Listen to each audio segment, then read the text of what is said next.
Hello and welcome to the channel. My name is Annalisa and this is going to be my December wrap-up, and it is when I've decided to dress up for Christmas because there were 2 weeks around Christmas time when I didn't do videos. 1 week because I was busy with one thing and the next week because I was busy with a different thing. I have some vlog footage that I'm going to put out in January sometime that is some wintry stuff and some Christmas stuff, but hopefully still enjoyable.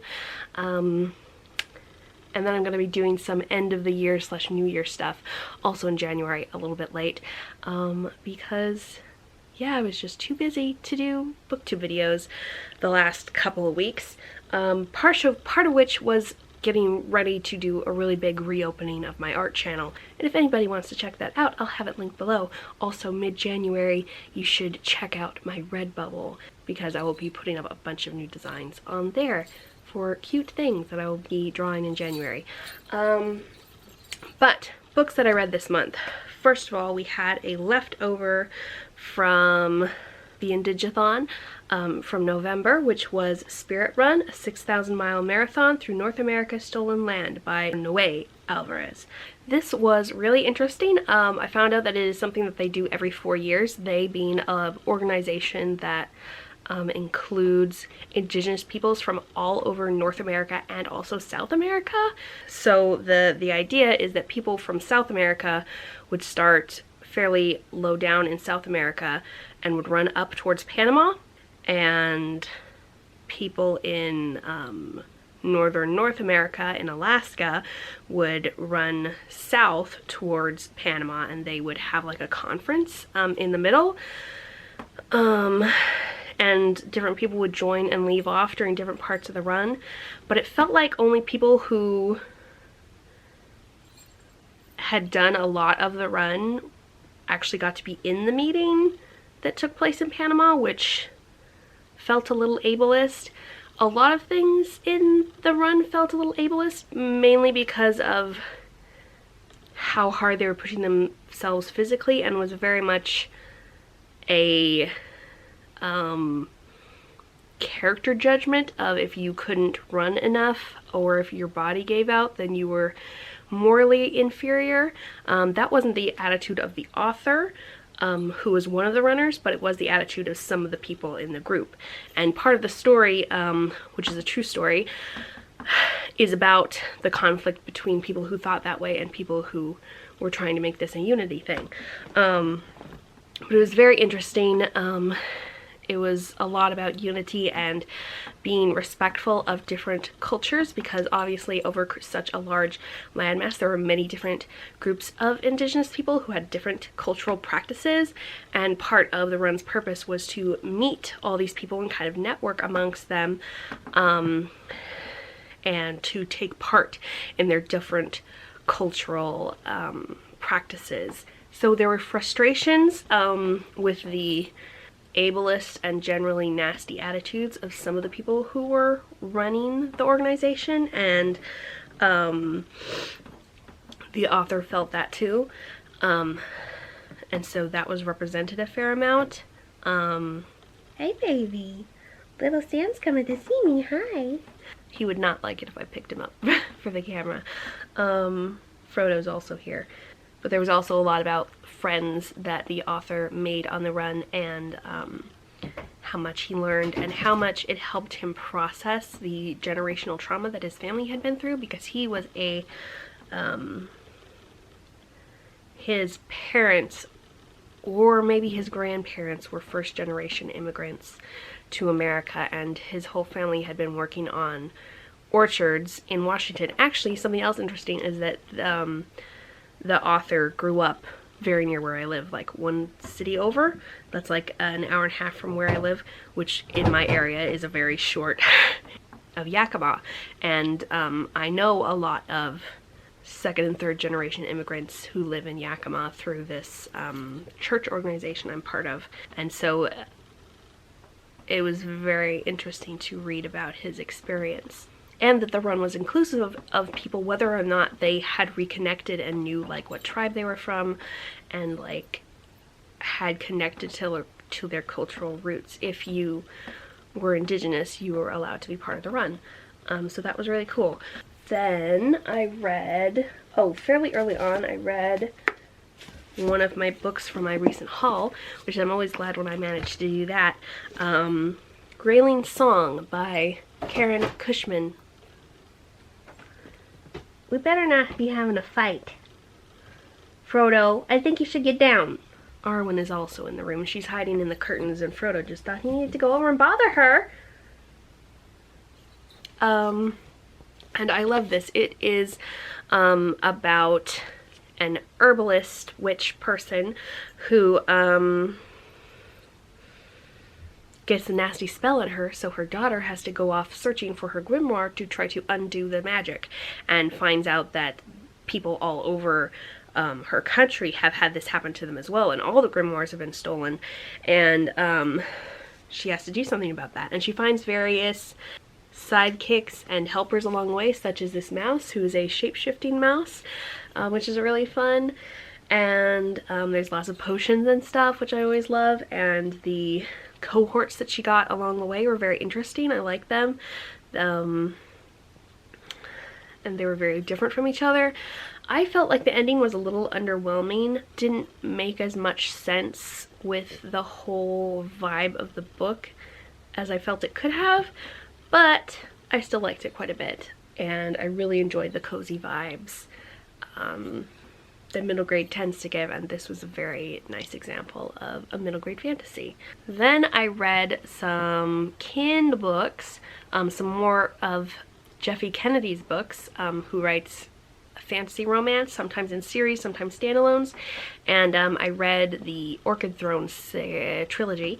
I read the second half of the first book because that's when she meets the love interest, and then the second two books, which are about their love story as well as their fantastical epic war story, and I really like that. I feel like Jeffy Kennedy is very good at balancing the romance development with the plot development, and sometimes it seems kind of weird, and you're really not sure how she's gonna pull it together, but I feel like she actually does quite a good job of rounding up and finishing big epic story arcs, which, without doing super long drawn out 20 different plot twists thrown at the end type endings. So I really like the endings that she does, and the romance was pretty good. It was an arranged marriage of convenience romance, and I always like those, and I really like the platonic relationships in that book as well. She does really good with a lot of platonic relationships and like questing groups that she puts together. I like those.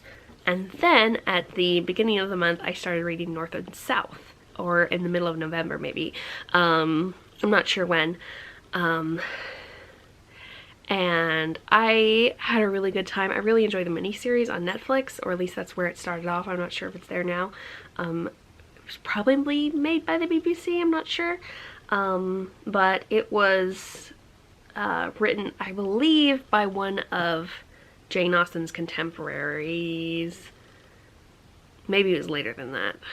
Maybe it was more around a little later in the 1800s.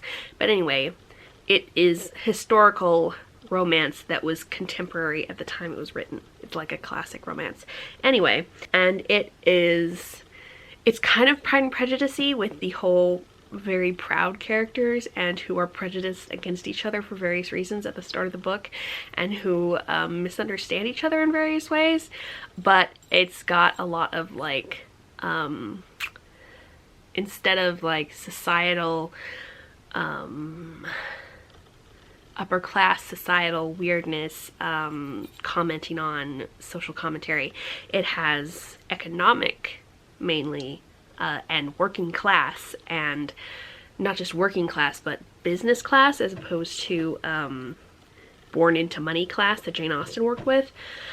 Those type of people's economics, social commentary, and so that's really fun. And it's a lot about unions, and I love unions. My dad's part of a union, or was until he retired, and he still gets his retirement from them. And we had really good health insurance because of our union all my life. And there's a really wonderful episode of Star Trek that's about unions, and so I love unions, and it's cool to see a work that is about unions back when they were kind of just beginning to be a thing, that was written contemporary to the time. And and because they were just starting to be a thing, it was very complicated, and a lot of people were confused about how to make it work, and they were still partially in the mindset of let's go raid the rich people instead of we're going to strike to get what we need. Part of the reason I love the miniseries is because of the actors. Also, the hero is, oh, what's his name? Richard Armitage.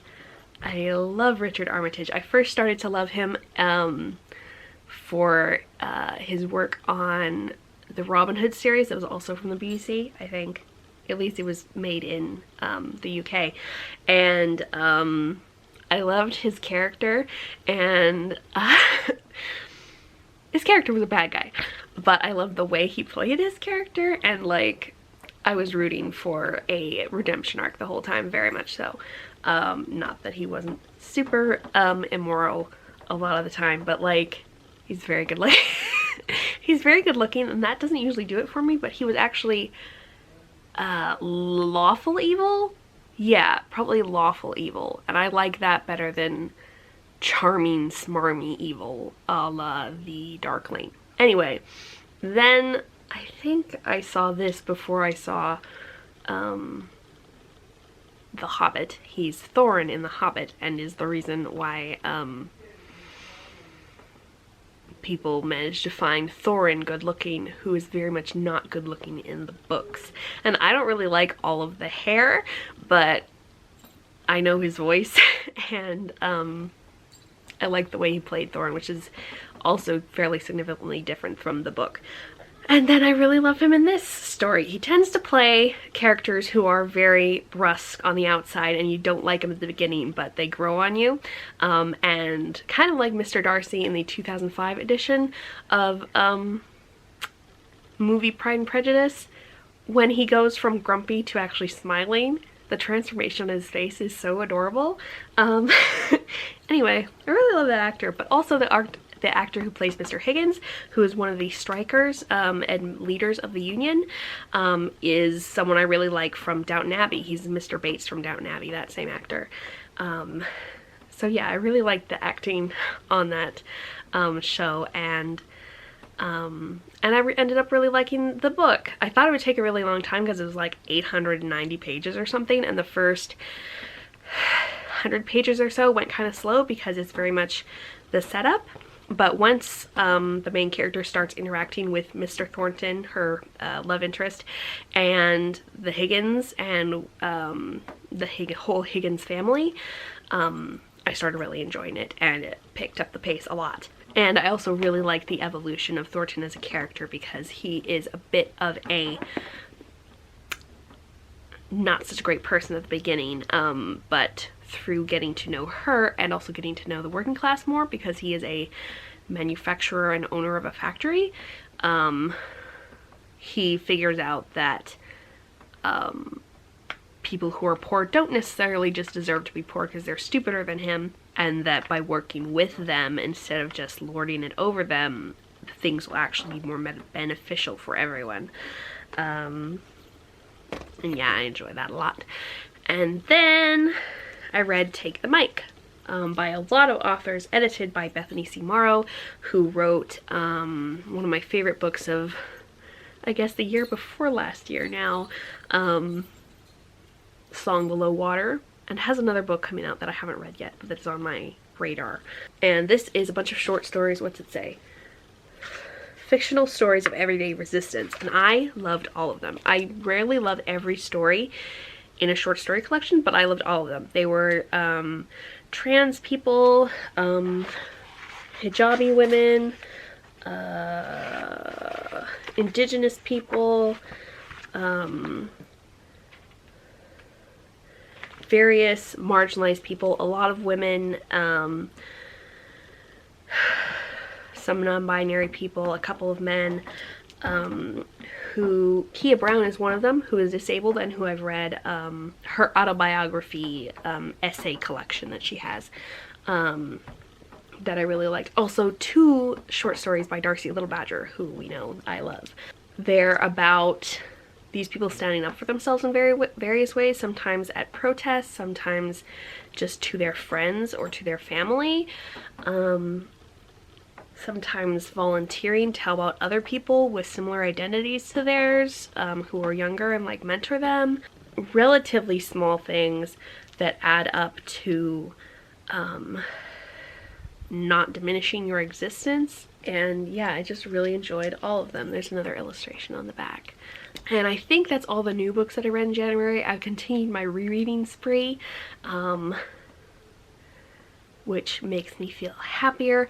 Oh, I've started reading, I'm about 70% of the way through Flames of Albion by Jean of Jean's Bookish Thoughts, who is a YouTuber. I really like a lot of her taste in books. She likes a lot of fantasy and some romance, and it is a WLW fantasy involving dragons, and it's very socialist. The country that the main character lives in and that everything happens in is a fairly socialist country, and I think the bad guy is going to turn out to be this anti-socialist person, so that's really fun because I really like to listen to Jean talk about socialism. Personally, in the book, disability was very slightly addressed in a person who was like had lost a leg but could still do non-physical work, like teaching. But people with things like chronic fatigue who just can't work very much, if at all, was not addressed. And a lot of socialist utopia ideas tend to really skip over disabled people. So I'm a little concerned about whether she's thought about that or not. But other than that, I really enjoy that aspect. It feels very much like a debut novel. The prose is not much developed. There's a bit of an overuse of nouns like woman or redhead or blonde woman, instead of saying she or they when there's multiple of them. There is non-binary representation that just feels awkward. Yeah, awkward's probably a good way to describe a lot of the prose. Development of the plot is a bit meh, but the best part, I think, is the relationship between the two ladies, the two leading ladies. I like that quite a lot, and I think that that's developed probably the best of any of the relationships or any of the even parts of the book. So that's nice. And Jean is bisexual, so she's like its own voices. So yeah, I think it's a medium strong debut, and I look forward to reading more books by her. That should be everything. Brief tour of my decorations. These are two of my holiday Barbies. This one's new this year. She's an antique one that we found at a, what's it called? Antique shop, and my mom has been doling them out to me as Christmas and birthdays because we bought like 4 of them at once. And she's very cool. This one you got to see in my Christmas vlog earlier this month. And we got an ornament that I found somewhere in the pink ornament section. We have Mr. Muffin, is that what they're called? The muffin of It's Muffin Time and the Muffin Song. That's Dan in pastels. I don't know where Phil is. I think my cat stole him. Some golden these with these pretty pink lights, and another ornament from the pink section. A little bit of garland slash tinsel, and most of a family of Russian dolls who are actually from Eastern Europe. The outermost one is a little bit smoke damaged, so I just got out these 4, plus they are the only ones that would fit. But I really, really love Russian dolls. And this is a box that we also found in a antique store, and it has got kind of Russian or Eastern European style illustrations on it. And it is a music box that plays Dance of the Sugar Plum Fairies, which you might know from the end of my videos is one of my favorite instrumental songs. Okay, thank you so much for watching, and I'll see you in the next video. Bye!